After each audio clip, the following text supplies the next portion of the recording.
for many of us, the nature of our jobs has changed over the past few years, but that unfortunately doesn't stop people from getting hurt at work, especially if you're hurt by someone else's carelessness. What are your rights there? Well, a recent decision from the Michigan Court of Appeals is shedding some additional light on that subject. And for that, we go to Tom Sinas from Sinas Dramus Law Firm to learn more. Hey, Tom. Hi, Todd. How you doing? I'm well. Can you break down the basics? Let's get to just like the very basics of workers' compensation benefits. Great place to start, because it's most likely something everyone's heard of, whether or not they've had one of these claims or not. So the idea of workers' compensation benefits is to provide a way for employees who are injured at work to get benefits for things like medical care and lost wages if they're injured at work.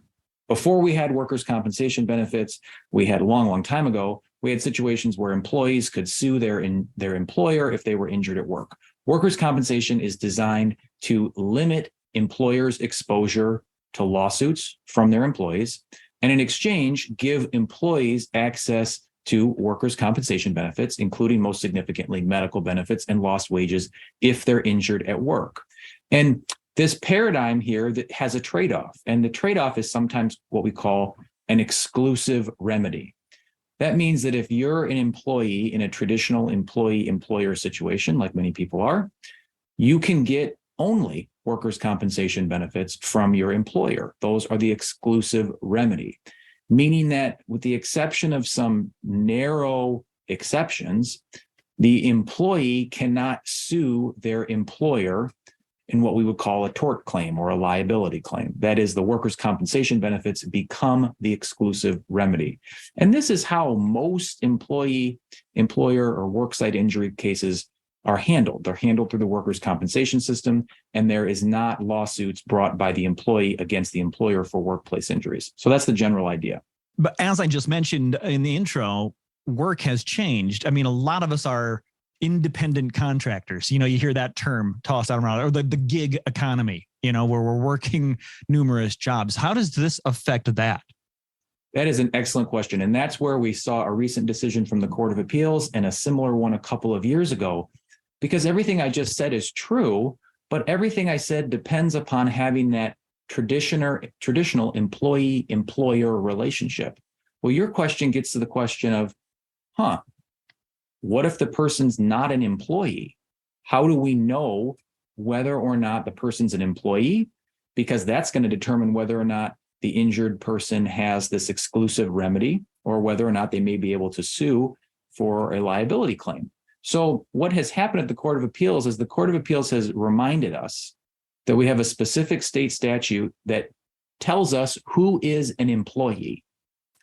And it says as follows: to be an employee subject to the workers' comp, the court must find that a person, number one, does not maintain a separate business. Number two, does not hold himself or herself out and render service to the public. And number three, is not themselves an employer. Another way of saying that is, if the person is not an employee and therefore not subject to this exclusive remedy, if they maintain a separate business, if they hold themselves out and render service to the public, or they themselves are an employer. If they're one of those things, then they're not an employee. If all those boxes are checked, then they are an employee. And so we've seen cases from the Court of Appeals dealing with people who are injured on the job who aren't in that classic employee-employer, W-2 type relationship. And the courts are reminding us that it's these three characteristics that we have to look at when asking ourselves the basic threshold question of whether or not the injured person is actually an employee. Because if they're not an employee, then this whole concept of the exclusive remedy, that is workers' comp being the only remedy, that doesn't apply.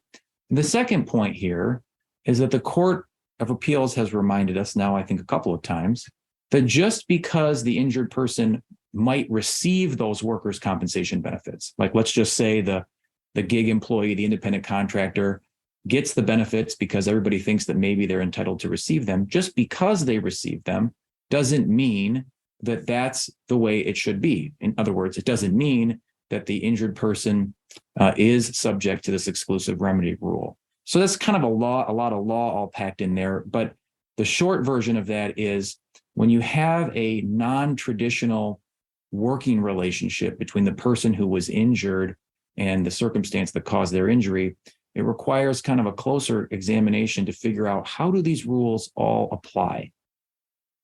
Well, it looks like it's something that we're going to be diving into even more and more as that type of work continues to grow. For anyone out there who needs more information, or maybe they're going through this now, how do they get a hold of you?